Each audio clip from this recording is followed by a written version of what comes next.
leave something you enjoy in your diet. So this is like, to me, this is the most important thing about trying to lose weight is don't take away everything.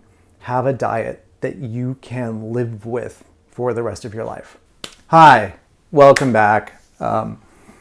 Today's a little less about something to cook and a little about something to talk about in terms of food, diet, kind of weight loss related. There's a couple of things I really wanted to talk about as I've been kind of on this quest from when I first started doing these videos back in late 2020, 2021, sort of the beginning of the pandemic. We're all locked in the houses, we're all eating our feelings, and God knows I was eating my feelings and other people's feelings, probably. So around June of 2021, I went to the doctor just on a routine thing, and my blood pressure was high, my blood sugar was high, my cholesterol was high, everything was high, and I was about 217 pounds.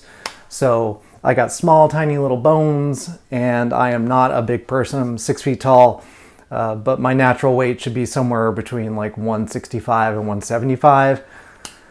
And I was like 40 pounds over that. So it was kind of crazy high. And my doctor said, she said to me, if your blood pressure goes up by another couple of points, I need you to come in and I'm going to put you on medication to try and get your blood pressure down. And I thought to myself at that moment, I was like, wait, I'm 51 years old. I'm sort of kind of in the prime of my middle age, right? I shouldn't be like dying from completely preventable things. Like high blood pressure leads to, you know, diabetes, I mean, all the things are combined, right? So all of the bad things that could happen to me were starting at 51 years old. And that's not that old. I mean, maybe if you're in your 20s right now, you think, well, 25 years from now, that's a long time. Well, sure, but it kind of goes in a blink. You get work, you get jobs, you get a family, and just suddenly it's just, you know, it's gone, right? Those 25 years are gone. You've let yourself go. We see it with people in Hollywood all the time. We see it with people we know all the time. You know, you're in your late 30s and 40s and you're just kind of eating and living and drinking and enjoying life and having dessert and having the second helping and all of this stuff. And it just seems perfectly natural to be doing this, right? And we get bigger and we get bigger and we just think, okay, well, I'm bigger, I'll diet later, I'll do some things later, maybe I'll exercise, I'll come up with a routine. And yeah, some people do, most people don't. And then you go to the doctor and then they're like, well, you're going to die soon if you don't do something. Or, you know, it's going to get really bad and we're going to have all these medications. You're going to be taking, you know, 5 different medications twice a day to try and keep your liver functions working or your kidneys going or your blood pressure down so that you can stay alive. And it's like, that doesn't make a lot of sense. Like that's not where I wanted to be. So that afternoon, I drove home from my doctor that's a mile away. And I drove home and, you know, I said to my wife, I said, you know, we need to go for a walk. I need to walk 10,000 steps a day.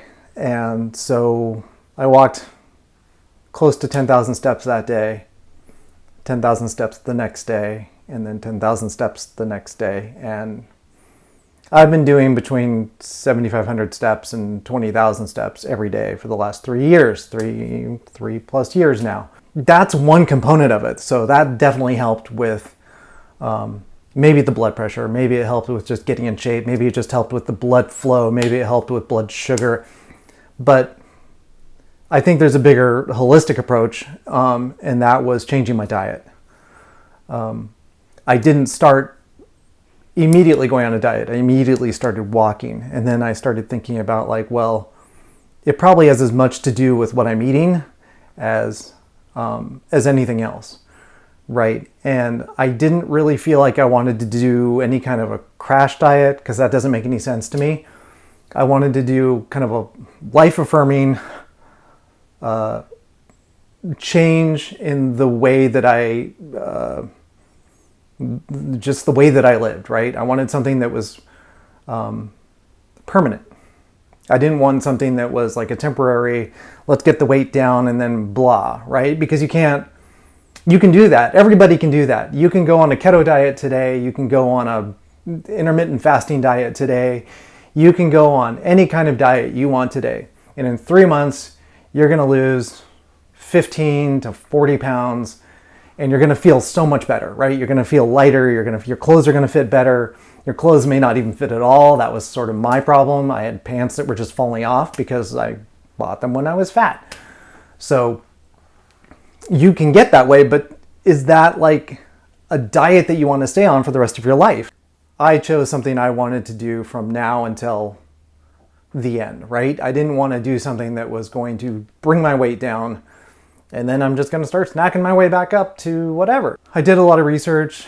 I did a lot of reading. I tried a little intermittent fasting. But basically what it comes down to is the idea of calories in, calories out. You'll see this in places, you'll see this on Reddit or in other, user groups where you're looking for support. The whole idea behind like Noom and Weight Watchers, it's all of that, right? It's all just CICO, calories in, calories out.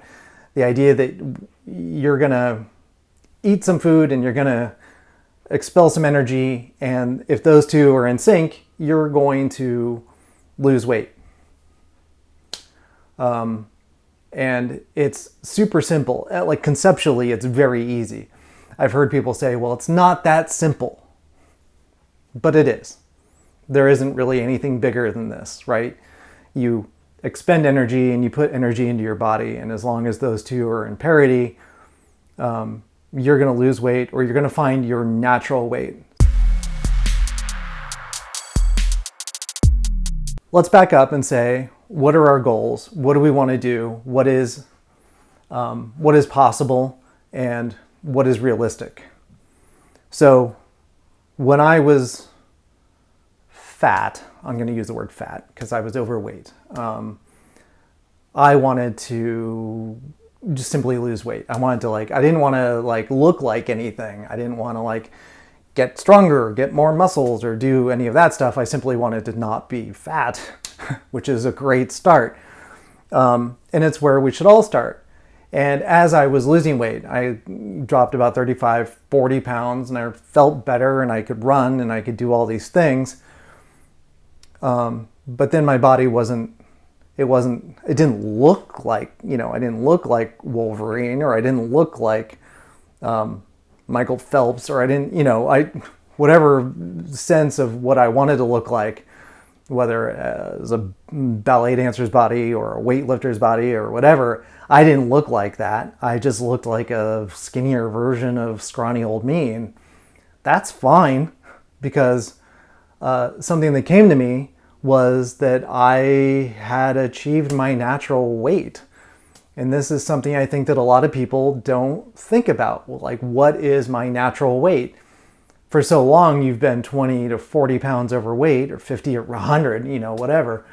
But your body has homeostasis. It wants to get to a point where if you eat the right amount of food, your body just goes right back down into what it thinks it should be.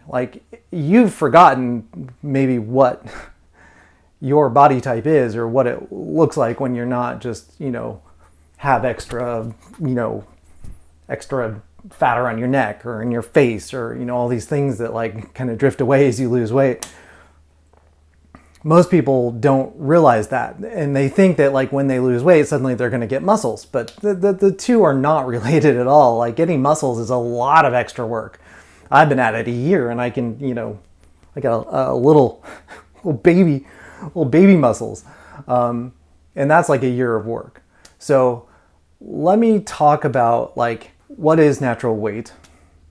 Natural weight is the weight that your body gets to when you feed it enough calories, but not too many calories. Let's talk about your total daily energy expenditure. It's also known as TDEE. And you can look up what is my TDEE on Google. I believe the website might be something like whatsmytdee.com or .org or whatever. So look that up. You put in your parameters. You put in how old you are, how much you currently weigh, how tall are you, and how sedentary are you? Like, do you sit all day for your job? Do you work at UPS and you lift boxes all day long? Or do you walk for a living? Or do you get up and exercise 5 times a week, 4 times a week, 3 times a week? How sedentary are you? So you put in all these values and it gives you your total daily energy expenditure, which is your calories that you can consume in a day, and you won't gain weight. If you consume that kind of average, like say if it's 2,100 calories a day, on average, that's times 7, that's 14,000 calories a week. That's what you can consume and not gain weight. If you want to lose weight, and you want to lose weight in an accelerated pace, you need to go under that number. So you drop off a couple hundred calories. So how do you do all that? You know, a lot of people say like, I'm eating almost nothing and I'm still gaining weight. That's not true. You're not eating almost nothing. You're above that number. So let's just say an arbitrary number for men, and you need to look up your own. Don't trust me. I'm just picking a number out of thin air. For women, 1,500 calories a day. For men, 2,000 calories a day. Just random. This isn't me. This isn't you. My totals are like 2,300 baseline without doing a bunch of extra exercise. My mom is like this short little woman who's 80 something and her calories are like 1,000 or less. So it's different for everybody. But a lot of people say, I don't eat anything, I barely eat, I don't have dessert, or I don't do this, or I don't do that. All the things they don't do, and somehow they keep gaining weight. Oh, what do I do? How do I fix this? Well, okay, there's one way to fix it right out of the gate. Food scale, and a way to track what you eat.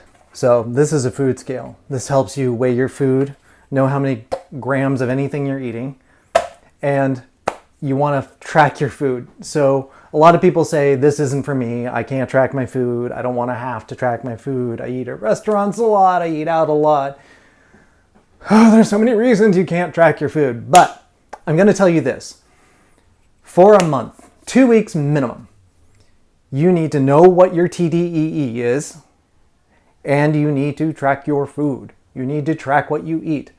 Eat normally. Eat what you normally eat, whether it's a casserole or just chicken salad or Caesar salad with 4 tablespoons of Caesar dressing on it. Ooh, that's like 400 calories right there just for the dressing.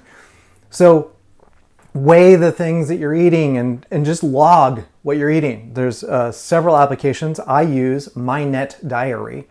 It's at least on the Apple ecosystem. It could be on Google's system as well. When you set it up, it tells you basically, it gives you a TDEE that may not be the one that agrees with the one you looked up. But it's going to be fairly close, or you can adjust it. You can put in a number. You can say 2,200 calories is my daily limit. You can include exercise. I can go into that later. This might be a multi-part video because of that. But MyNet Diary, you track your food, and the idea behind tracking your food is that you are logging everything that you're eating. The MyNet Diary app will count down to, it'll give you your limit, 2,200 calories or 2,000 calories. And as you eat, it'll fill up the bar, and when you're done eating, that's where you're at. So what you do when you are interested in sort of getting your weight under control or doing weight management is you put in your TDEE, and then you log all of your food. And as you log your food, you get to understand what you're eating, by weight. A piece of bread, like the sourdough bread that we use, is 110 calories a slice. So if you want a sandwich, it's 2 slices of bread, that's 220 calories just for the bread. If you want to use mayo, and you want to use a tablespoon of mayo, that's 130 calories. So sometimes by the time you've actually put the lean meat onto your sandwich, if you're putting cheese on it, you've got like a 500 calorie sandwich before you put 110 calories of lean protein on your sandwich. So it's sort of this kind of thing that gets you thinking about the quantities and the types of foods that you're eating, and allows you to mentally readjust. To maybe you want to take like some turkey and put a little mayo in it or a little mustard in it and wrap it in lettuce and eat it. It's crunchy, it's delicious, it's another way to have it. And the whole thing is maybe 200 calories and you get a lot of protein out of it. And it's really great for your body. You know, protein is very satisfying. It keeps you going. A little bit of fat on top of that really helps, and it satisfies you and makes you feel good. It's the carbohydrates a lot of the times that kind of give you that sugar spike, and they make you hungry faster than like a heavy protein and a little bit of fat does. Everyone's different. And I'm going to say that, like, just for this conversation, tracking your food is important. Knowing what you're putting into your body is important. And one of the key components to turning this into a diet or a lifestyle change, a way of doing things differently, is to consider something you enjoy.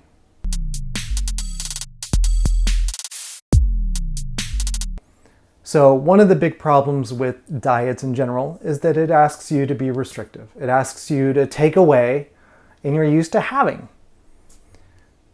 And I thought of this when I first started was, back in those days, I like to have a drink or 3 at night. So I think I was drinking whiskey at the time, get a big ice cube and 2 ounces of whiskey and a little bit of water, and you can sit and enjoy that. But that's 128 calories. So I thought, well, if I want to enjoy a couple of these a night, I need to have a buffer of 300 or 400 calories. And so I started planning in things I enjoyed. I also really enjoy Granny Smith apples with crunchy peanut butter. I use Laura Scudder's peanut butter, has no sugar in it, just peanuts, salt. And I would have that at night. And for the longest time, as I was losing weight, I was getting 2 very full tablespoons of peanut butter. And I wasn't weighing it. I was just like, this is 192 calories. And then I have my apple, which is like 60 calories. And I'm having 320 calories as my nighttime snack. No problem. I can lose weight. And then one day I was like, well, maybe now that I've got my scale, I'm going to measure how much peanut butter I'm eating. And it was easily 3 servings. So I was eating about 600 calories of peanut butter every night. I was still losing weight, but because I had withheld so much during the day, I was eating 1,000 to 1,200 calories during the day. So I pretty much had, with all the exercise I was doing, I had the 800 calories to absorb it, and I was still losing weight. But it was a little nuts that I was eating so much more than I thought I was. So that's kind of a cautionary tale. Weigh your food, know how much you're eating, leave something you enjoy in your diet. So this is like, to me, this is the most important thing about trying to lose weight is don't take away everything. Have a diet that you can live with for the rest of your life. And that doesn't mean keeping the same thing that brings you joy. That's changed for me over the last 3 years.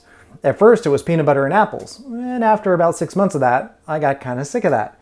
So then I started having a bowl of cereal and milk. And I really like that. And so I still mix it up with that.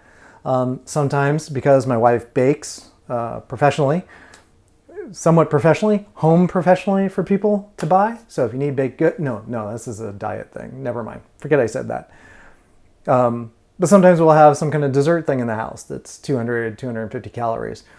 I'll always have that reserve in my diet, ready to have something like that because that's what I enjoy. And I don't want to take away what I enjoy, whether it's a drink or a soda or a bit of ice cream, or, if you like sweets, if you like savory, if you just like want a bag of chips and you're like, okay, well, I can put my chips out, I can weigh them in a bowl, and I can have, sour cream and onion potato chips. I can have 300 calories worth, and you put 300 calories into a bowl and you take that out and you eat it. That's your nighttime snack. That's what you enjoy. That's what you want at the end of the day, and you want something in the middle of the day. My daughter eats ice cream in the middle of the day. So there's 400 calories right there in the middle of the day. She's not worried about her weight. She's 14 years old. Weight doesn't change at all. So that's fine. But you and I are not like that. You and I, if we just started dumping 400 calories into our diet every single day, twice a day or whatever, we'd blow it out of the water. So you need something that's sustainable, and you need to keep it within reason. So have a diet that you enjoy. Just looking back at this, let's recap. Look up your TDEE, your total daily energy expenditure. Look up how many calories you can have a day. Get a tracking app like My Net Diary or any other calorie tracking app. From there, get a small scale. These are like $15, $19, and put food on the scale. Tell the app what it is. You can use barcodes. You can use, it's got a huge list of things that are in there.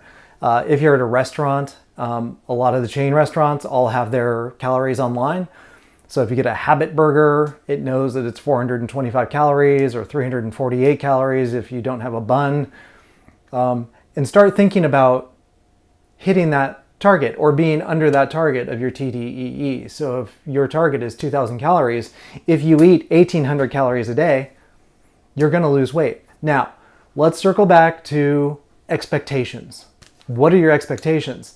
When I said that you could do a crash diet and in 3 months you'll lose weight and you'll feel much better, but you can't stay on a crash diet for the next 10 years, the next 20 years. Crash diets are hard. They're about making really hard choices and not enjoying things. So I'm saying don't do that. I'm saying just change the way that you eat. Limit it, but don't take out things that you enjoy. Keep in the things you enjoy.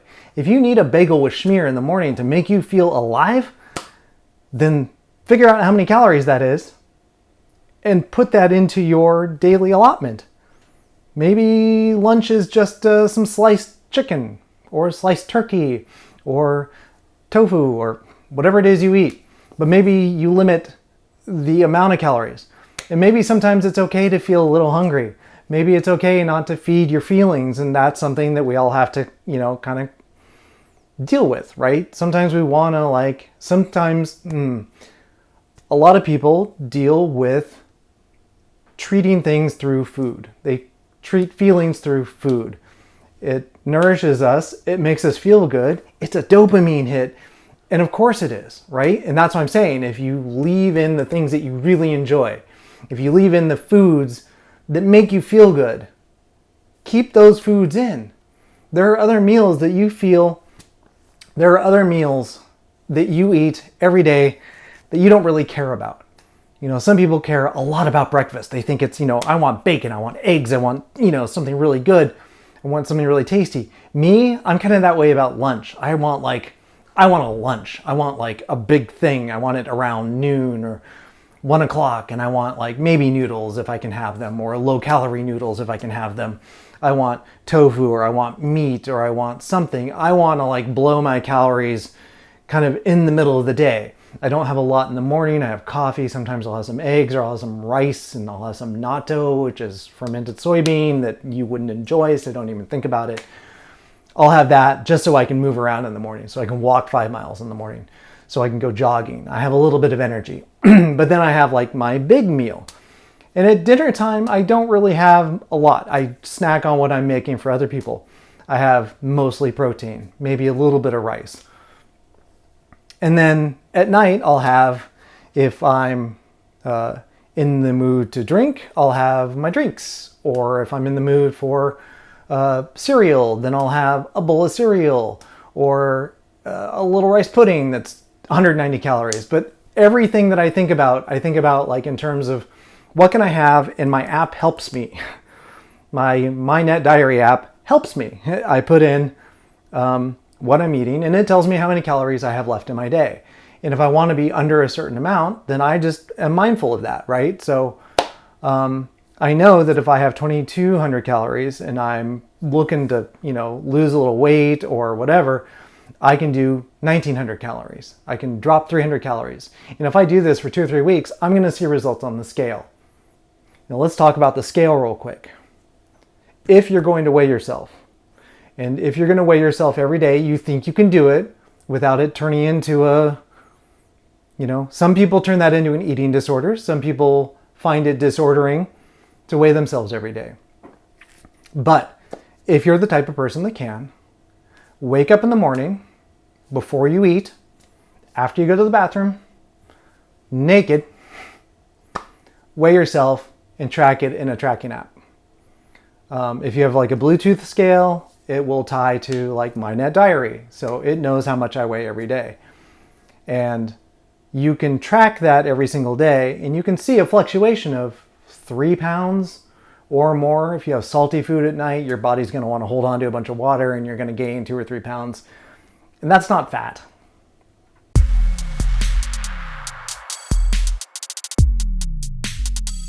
Okay, so we've gone through a lot of like what I think are really the important points are we've gone through CICO, calories in, calories out.